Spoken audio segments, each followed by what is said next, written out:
basically a way to show that you're committed and you can learn. It's not that you're proficient, because proficiency and talent are displayed through actual like application. So if you're an artist, no amount of degrees are going to save you if you can't draw. And I know people like that. Like they finish all these art schools and then it's like, here's my portfolio, and it's like, wow, that looks like shit. And then you look at like this kid that just spends all his time drawing, and he's like, here's my portfolio, and like, wow, what the, you know what I mean? Like it's not. It's about what you can do. It's about what you can do in the end.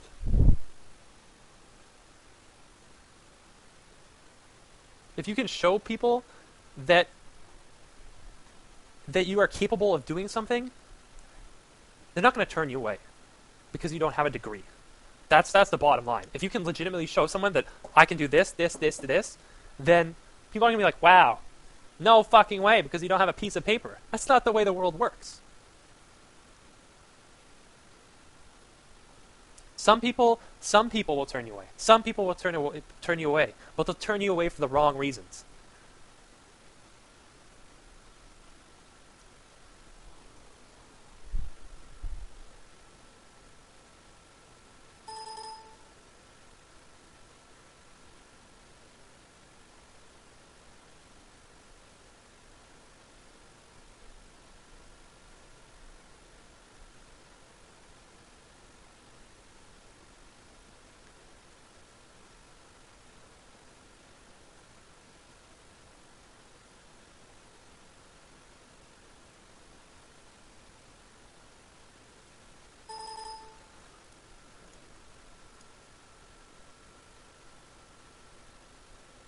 Yeah, some countries don't have ads. So like someone said Lithuania, I'm pretty sure Lithuania has no ads. It has nothing to do with browsers or anything, and you don't use any ad blockers. Some countries don't have ads.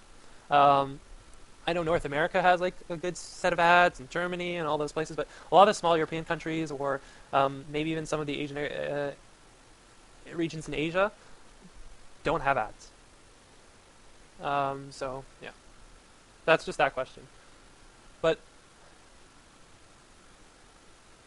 yeah, well, if you're in Toronto and you never get ads, I don't know what the hell's going on, because I get ads and I'm in Canada. I mean, I'm in London, Ontario, so we're pretty close to each other. But sometimes sometimes there's a thing called fill rates, and sometimes there just isn't sometimes there aren't ads to play. But I usually have a good, like, I see ads all the time, so.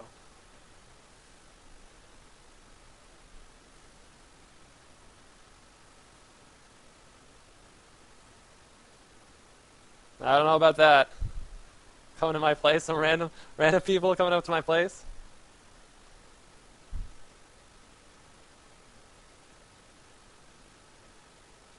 Oh yeah, and Voodoo wants to stress test the new guide system on CLG.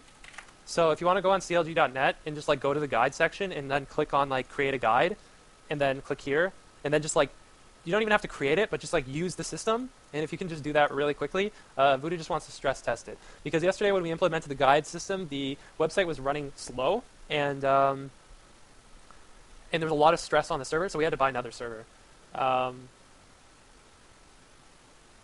So yeah, I don't know, just put stress on the server. Go on CLG and put stress on the server. And CLG is crashing now.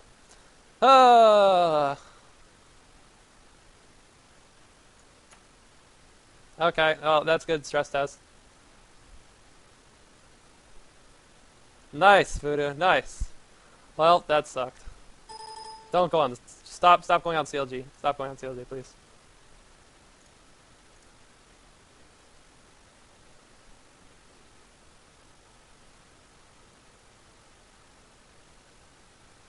Okay. Anyways, back to questions.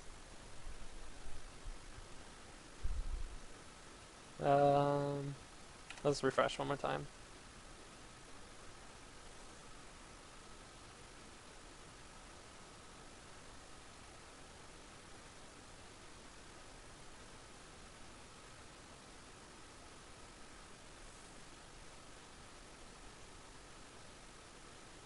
I'm going to do both. I'm gonna do both. I'm gonna do I'm gonna answer the questions after on Reddit, and then I'm just answering on stream.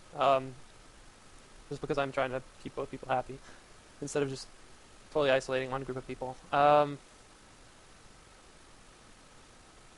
Favorite champ to play against? Top lane? I like playing against Yorick. That's my favorite champ to play against. Because people think Yorick is OP. A lot of people think Yorick has an OP laning phase, and he's uncounterable. But what happens every tournament game that someone plays Yorick? Totally shit on them, just like... And that's because Yorick has a lot of vulnerabilities and weaknesses.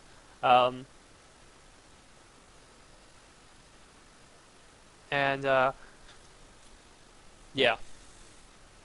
That's probably my favorite champ to play against. And I like exploiting that and proving people wrong. That's why I like to play against Yorick. And why is the chat in plus M? Go minus M. Minus M the chat, please. Hold on, I'm gonna keep reading. Do you have a girlfriend? At this point in time, no. Do you ever see LoL becoming the biggest esports title and surpassing StarCraft? I think it's possible. It's very possible. League of Legends has the model, the business model, and the free-to-play model is so good. It's the future. The free-to-play model is the future, and I think that's a key point to what makes League of Legends successful. And the casual attitude and the way it's easy to get into. These are all things that I shunned in the past, and now I'm starting to appreciate them and understand them. And I do see LoL becoming the best or the biggest esports title in the future. It's probably the second right now. Like the season 1 tournament broke like a bunch of North American tournament records, like 100+K viewers. That's crazy. That's insane. But yeah, I have a few. Do you have any siblings? I'm gonna skip that one for now. What's the structure of Counterlogic Gaming? Are there any staff? Yes, there's staff. There are employees, paid employees. Voodoo is one of them, and he's working on the site right now. Crashing my sites. Breaking the servers. And there's a bunch of other people that you'll see from time to time. Clevenger. Missy is part of the staff. Kelly's a part of the staff. Gunny's a part of the staff. Everybody on RC that's an admin or op, they're part of the staff. But as far as employees, I think there's only 3 employees. Yeah. There. How helpful is Riot as a promoter of esports? As far as a promoter of esports, Riot is probably the most helpful and supportive company in the world. As a promoter of esports. Hands down. They have run into problems just because they're a new company and they made mistakes, but they've made mistakes. No one is incapable of making errors and making mistakes, but at the end of the day, Riot is probably the most community based and supportive company when it comes to esports. There's no question. So that in itself, I'm infinitely grateful because it never used to be like that, and now it is. So I'm totally heart. Why don't you keep regular streaming hours? Do you feel like spontaneously of streaming might contribute to your success? No. Again, I do what makes me happy. If I'm burnt out from playing too much solo queue, I need to take a break. I need to take a day off, and I need to chill and do other things and let other people stream and do something different. I don't do it spontaneously because it contributes to my success now. As for regular streaming hours, some days I'll stay up late playing with whoever, friends, playing League with friends or playing off stream or playing different games. Like at one point we played Terraria and stuff, and I don't know. Why weren't you recording the other morning when you played with Pooksy? The best streams are the streams that there's no trace of.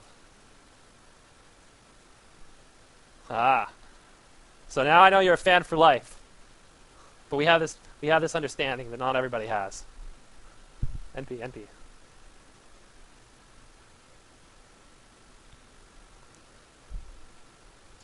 If anyone saw the games with Pooksy that I played, number one. And everybody else is gonna be like, what? I want to be in the loop. Nope. Gotta be watching the stream 24/7, be in the loop. NP. See, that's what I do there. See what I did there? Yeah. I shat all over Donkey's girl guide. Let's put it that way. You know who I actually, I legitimately want to find Debo. I don't know if you know Debo. He's a StarCraft 2 player. He hangs out with Destiny on stream sometimes. But that guy, like, I listened to like some of the stuff he said in some of the recordings. Is it Devo? Devo? But like, that guy was hilarious. Like, just legitimately fucking hilarious. And I would love to play like League or even StarCraft with him. So, oh, it's Debo? Okay, Debo. No, General Weiser didn't record it. He was sleeping. I messaged him just to check. But yeah.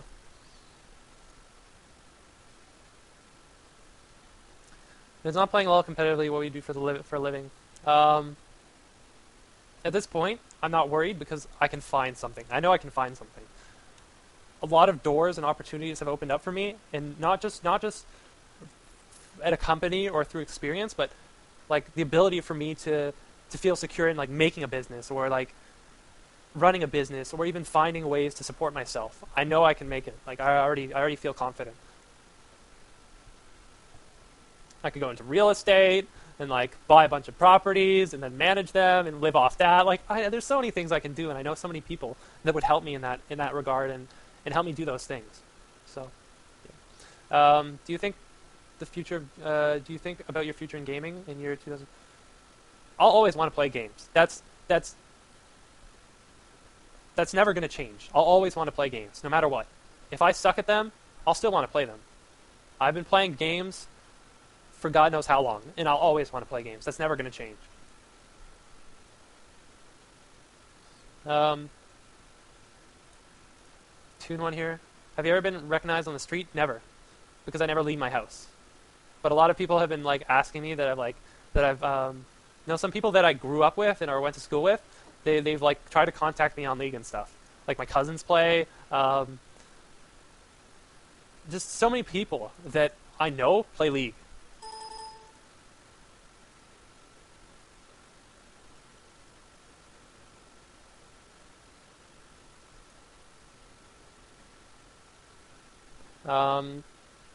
So who do you think is the best round player that can fill any role?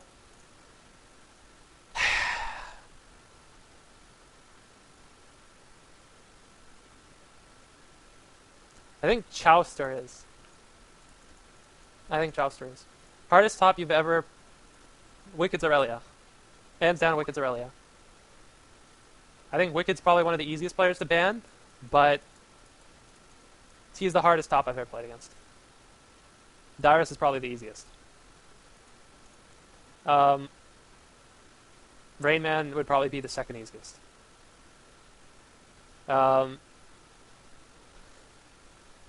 Wicked is by far the hardest.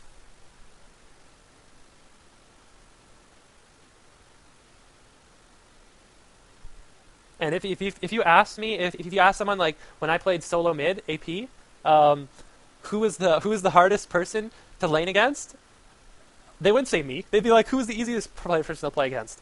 And they'd probably say like, oh, I don't know, Hotshot or something. I don't give a shit, because legitimately, if they believe that, then that's fine.